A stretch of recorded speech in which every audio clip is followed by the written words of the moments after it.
안녕하세요. 68세 된 박순자입니다. 오늘 제가 여러분께 꼭 말씀드리고 싶은 이야기가 있어서 이렇게 나섰습니다.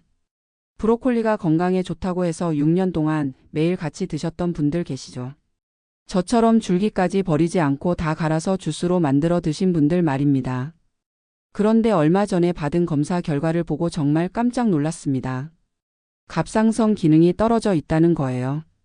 의사 선생님 말씀이 브로콜리를 너무 많이 드셔서 그럴 수도 있다고 하시더라고요. 저는 정말 믿을 수가 없었습니다. 그렇게 건강에 좋다는 브로콜리가 오히려 제 건강을 해칠 줄은 꿈에도 몰랐거든요. 제가 어떻게 이렇게 되었는지 차근차근 말씀드릴게요. 저희 부부는 부산 사상구에서 살고 있는데요. 남편은 올해 70세이고 아파트 경비 일을 하고 있습니다. 저는 68세이고 지금은 집에서 살림만 하고 있어요. 예전에는 의류 매장을 30년 동안 운영했었는데 60세쯤 되어서 그만뒀습니다. 자영업을 하다 보니 퇴직금 같은 건 없고요. 국민연금으로 한 달에 45만 원 정도 받고 있어요. 남편도 건설 현장에서 35년 동안 일하다가 정년되고 나서 지금 경비 일을 하고 있는데요. 국민연금이 72만 원 정도 나오고 경비일로 한 달에 260만 원 정도 벌어와요. 그래서 저희 부부 합쳐서 한 달에 377만 원 정도 들어오는 셈이죠. 기초연금은 소득이 조금 넘어서 못 받고 있어요. 25평 아파트에 전세로 살고 있는데 보증금이 2억 5천만 원이에요. 생활비로는 한 달에 180만 원 정도 쓰고요. 그런데 의료비랑 건강식품비로 150만 원 정도를 더 쓰고 있었어요. 지금 생각해보니 정말 과했던 것 같아요. 제가 건강에 이렇게 집착하게 된 건 6년 전 일입니다. 그때 제가 62세였는데 건강검진을 받았거든요. 혈당 수치가 좀 높게 나온 거예요. 의사 선생님이 당뇨 전 단계라고 하시면서 식단 조절을 하라고 하시더라고요. 그 말을 듣는 순간 정말 깜짝 놀랐어요. 저는 그때까지 건강에 대해서 별로 신경을 안 썼거든요. 30년 동안 매장 일을 하면서 바쁘게 살다 보니까 그냥 아프면 약국에서 약 사 먹고 버텼어요. 아이들 키울 때도 인스턴트 음식 위주로 많이 먹였고요. 그런데 갑자기 당뇨 전 단계라는 말을 들으니까 정말 무서워지더라고요. 당뇨가 얼마나 무서운 병인지 주변에서 많이 봤거든요. 그때부터 건강에 대해서 정말 열심히 공부하기 시작했어요. 인터넷으로 건강 정보를 찾아보고 유튜브로 건강 프로그램도 보고요. 그러다가 브로콜리가 혈당 조절에 정말 좋다는 걸 알게 됐어요. 브로콜리에는 크롬이라는 성분이 들어있어서 혈당을 안정시켜 준다고 하더라고요. 그리고 항산화 성분도 많고 암 예방에도 좋다고 해서 정말 만능 채소라고 생각했어요. 그때부터 브로콜리를 정말 열심히 먹기 시작했습니다. 처음에는 그냥 삶아서 먹었는데 나중에는 줄기까지 다 활용하게 됐어요. 브로콜리 줄기에도 영양소가 많다고 해서 버리지 않고 다 갈아서 주스로 만들어 먹었어요. 하루에 큰 송이로 2개씩은 먹었던 것 같아요. 아침에 일어나면 제일 먼저 브로콜리 주스를 만들어서 마셨어요. 브로콜리 한 송이에 줄기까지 다 넣고 사과나 당근도 조금 넣어서 갈아 마셨죠. 점심에는 브로콜리 볶음이나 샐러드를 만들어 먹고요. 저녁에도 국이나 찌개에 브로콜리를 꼭 넣어서 먹었어요. 정말 하루도 빠짐없이 6년 동안 그렇게 먹었습니다. 남편도 처음에는 뭐라고 했어요. 너무 한 가지만 많이 먹는 것 같다고 말이죠. 그런데 저는 건강에 좋은 걸 먹는데 뭐가 문제냐고 했어요. 실제로 혈당 수치도 좋아졌거든요. 당뇨 전 단계에서 정상으로 돌아왔고요. 그래서 더욱 확신을 갖게 됐죠. 브로콜리가 정말 제 건강을 지켜주고 있다고 생각했어요. 주변 사람들한테도 브로콜리의 효능에 대해서 열심히 얘기했어요. 아파트 부녀의 모임에서도 브로콜리 요리법을 알려주고요. 이웃들도 저를 보고 건강 박사라고 부를 정도였어요. 건강식품도 많이 사서 먹었어요. 브로콜리 농축액이니 브로콜리 환이니 이런 것들 말이에요. 한 달에 건강식품비로만 70만 원 정도 썼던 것 같아요. 남편이 그렇게 돈을 쓰지 말라고 했지만 건강보다 중요한 게 어디 있냐고 했죠. 그런데 작년부터 좀 이상한 증상들이 나타나기 시작했어요. 일단 너무 피곤했어요. 충분히 잠을 잤는데도 하루 종일 피곤하고 무기력했어요. 그리고 추위를 많이 타게 됐어요. 여름에도 에어컨을 틀면 춥다고 카디건을 입을 정도였어요. 변비도 심해졌고요. 전에는 그런 적이 없었는데 말이에요. 머리카락도 많이 빠지고 푸석푸석해졌어요. 처음에는 나이가 들어서 그런가 보다 했어요. 60대 후반이면 이런 증상들이 나타날 수 있다고 생각했거든요. 그런데 몇 달 전에 건강검진을 받는데 의사 선생님이 갑상선 검사를 한번 해보자고 하시더라고요. 갑상선 기능 검사 결과 TSH 수치가 정상보다 높게 나왔어요. 갑상선 기능 저하증이라고 하시더라고요. 그 말을 듣는 순간 정말 당황스러웠어요. 저는 그렇게 건강하게 살려고 노력했는데 왜 갑상선에 문제가 생겼는지 이해할 수가 없었거든요. 의사 선생님께 여쭤봤더니 브로콜리를 너무 많이 드셨을 가능성이 있다고 하시더라고요.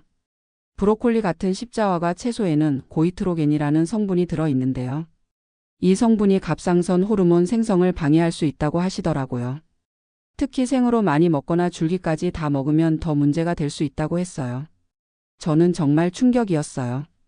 그렇게 건강에 좋다고 알려진 브로콜리가 오히려 제 갑상선을 망가뜨렸다니요.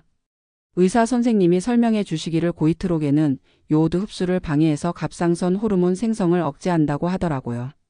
평소에 적당량 먹는 건 문제 없는데 쟤처럼 매일 많은 양을 먹으면 문제가 될 수 있다고 했어요.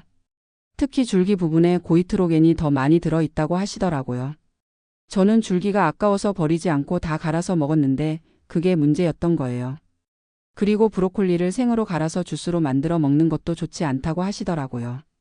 익혀서 먹으면 고이트로겐 성분이 어느 정도 줄어든다고 해요. 의사 선생님이 당분간은 브로콜리 섭취를 줄이고 갑상선 호르몬제를 복용하라고 하셨어요.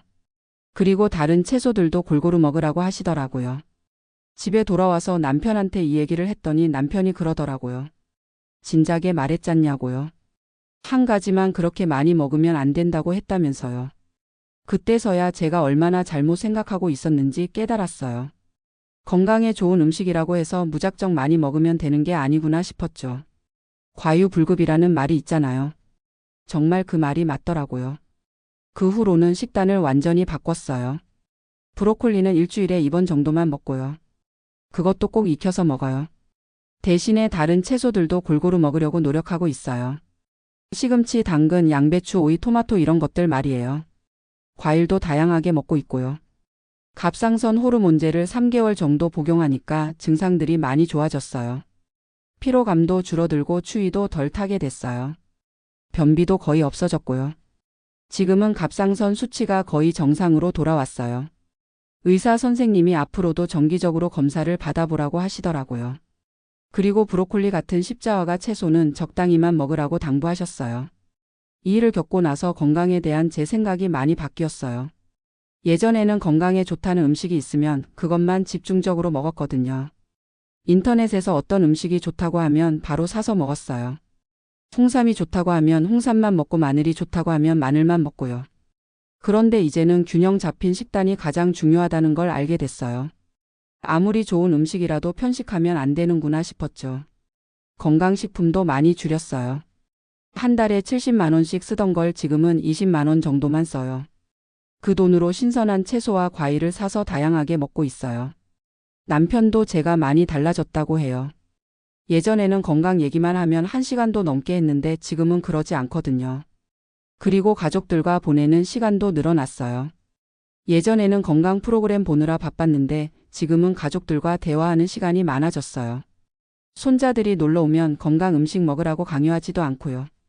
그냥 맛있는 음식 해주고 함께 즐겁게 먹어요. 여러분들 중에서도 저처럼 한 가지 음식에만 집착하시는 분들 계실 텐데요. 정말 조심하셔야 해요. 브로콜리뿐만 아니라 양배추, 케일, 콜리플라워 같은 십자화과 채소들은 모두 고이트로겐이 들어있어요. 이런 채소들을 매일 많이 드시는 분들은 갑상선 기능 검사를 꼭 받아보세요. 특히 줄기까지 다 갈아서 주스로 만들어 드시는 분들은 더욱 주의하셔야 해요. 그리고 이런 채소들은 되도록 익혀서 드세요. 생으로 먹는 것보다 익혀서 먹는 게 고이트로겐 성분을 줄일 수 있어요. 갑상선 기능 저하증 증상도 잘 알아두세요.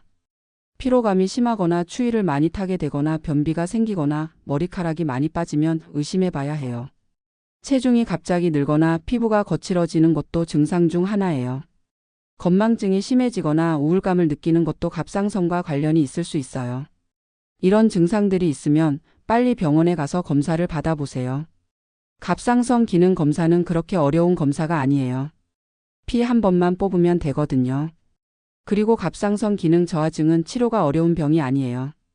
호르몬제만 꾸준히 복용하면 증상이 많이 좋아져요. 다만 평생 관리해야 하는 병이니까 정기적으로 검사를 받아야 해요. 저도 이제는 3개월마다 한 번씩 갑상선 기능 검사를 받고 있어요. 그리고 식단도 계속 신경 쓰고 있고요. 건강 정보를 볼 때도 예전처럼 맹신하지 않아요. 인터넷에 나온 정보들이 다 맞는 건 아니거든요. 특히 어떤 음식이 만병통치약인 것처럼 광고하는 건 대부분 과장된 거예요. 정말 중요한 건 전문의와 상담하는 거예요. 건강에 문제가 있으면 인터넷 검색보다는 병원에 가서 정확한 진단을 받는 게 우선이에요. 그리고 어떤 음식이 좋다고 해서 그것만 편식하지 마세요. 다양한 음식을 골고루 먹는 게 가장 좋은 건강법이에요. 저도 이제는 계절마다 나오는 제철 채소와 과일을 골고루 먹으려고 해요. 봄에는 나물류, 여름에는 오이나 토마토, 가을에는 무나 배추, 겨울에는 시금치나 당근 이런 식으로요. 그리고 단백질도 중요해요. 생선, 닭고기, 달걀, 두부 이런 것들도 적당히 드세요. 나이가 들수록 근육량이 줄어들기 때문에 단백질 섭취가 더욱 중요해요. 운동도 빼놓을 수 없고요. 저는 매일 아침 30분씩 산책을 해요. 무리하지 않는 범위에서 꾸준히 하는 게 중요해요. 스트레스 관리도 건강에 큰 영향을 줘요. 저는 예전에 건강에 대한 강박 때문에 스트레스를 많이 받았어요. 이것저것 찾아보고 걱정하느라 밤잠도 못 잤거든요. 지금은 그런 스트레스가 많이 줄었어요. 적당히 관심을 갖되 너무 집착하지 않으려고 해요. 잠도 건강에 정말 중요해요. 저는 밤 10시에 자서 아침 6시에 일어나려고 해요. 충분한 수면을 취해야 면역력도 좋아지고 갑상선 기능도 정상적으로 작동해요. 물도 많이 드세요.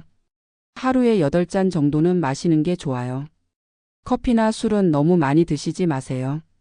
특히 갑상선에 문제가 있으신 분들은 카페인 섭취를 줄이는 게 좋아요.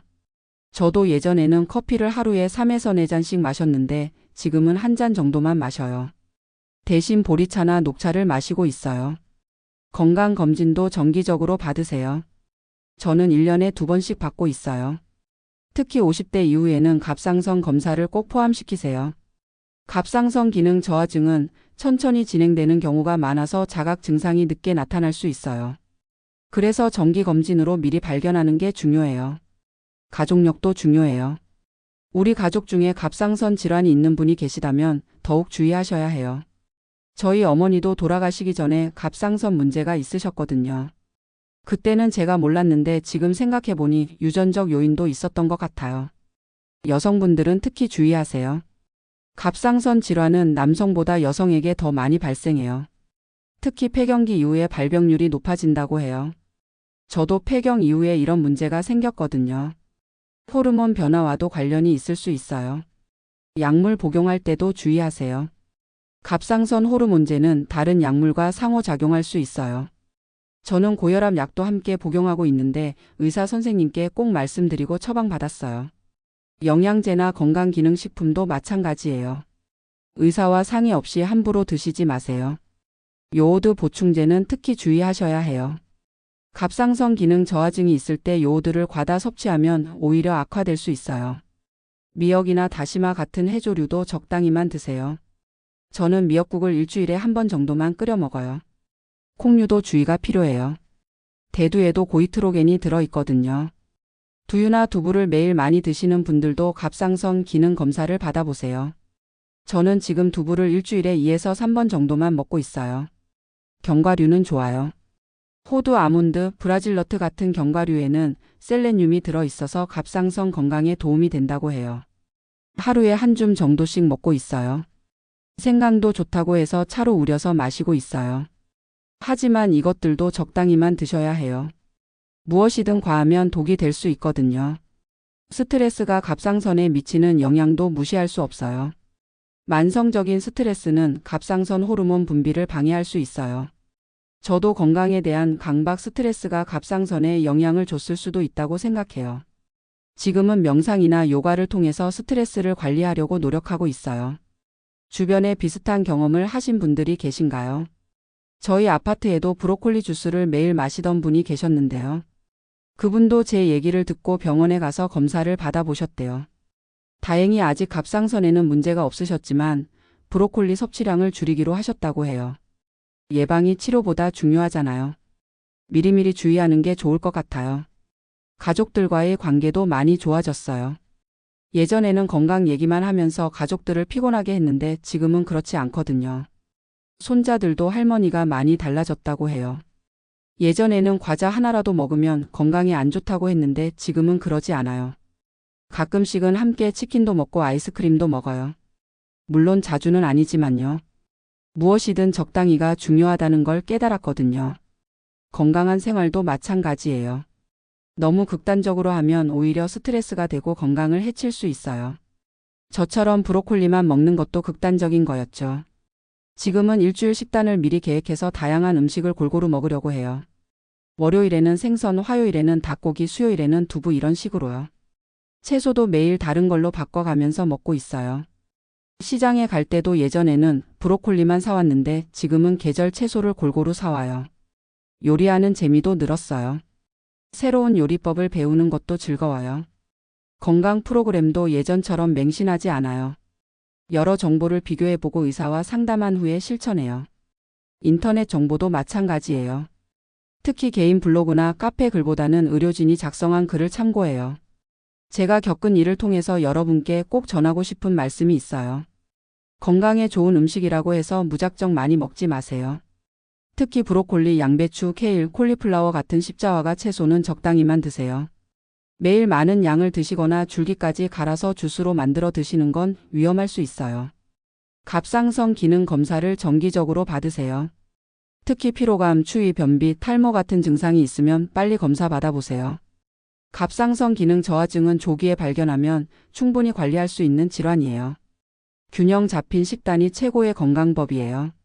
한 가지 음식에만 의존하지 말고 다양한 음식을 골고루 드세요. 전문의와 상담하는 것을 주저하지 마세요. 인터넷 정보보다는 의사의 진단과 처방이 훨씬 정확해요. 건강에 대한 강박도 오히려 건강을 해칠 수 있어요. 적당한 관심과 관리가 중요해요. 저도 이제는 건강하게 사는 것과 행복하게 사는 것의 균형을 맞추려고 노력하고 있어요. 가족들과 함께하는 시간, 친구들과의 만남, 취미 활동 이런 것들도 건강의 한 부분이라고 생각해요. 마음의 건강이 몸의 건강만큼 중요하거든요. 저처럼 실수하지 마시고 현명하게 건강을 관리하시길 바라요. 그리고 혹시 갑상선에 문제가 발견되더라도 너무 걱정하지 마세요. 적절한 치료와 관리로 충분히 좋아질 수 있어요. 저도 지금은 갑상선 수치가 거의 정상이고 증상들도 많이 좋아졌거든요. 건강한 노후를 위해서 함께 노력해요. 그리고 제 경험이 여러분께 조금이라도 도움이 되었으면 좋겠어요. 건강하고 행복한 하루하루 보내시길 바랍니다. 감사합니다.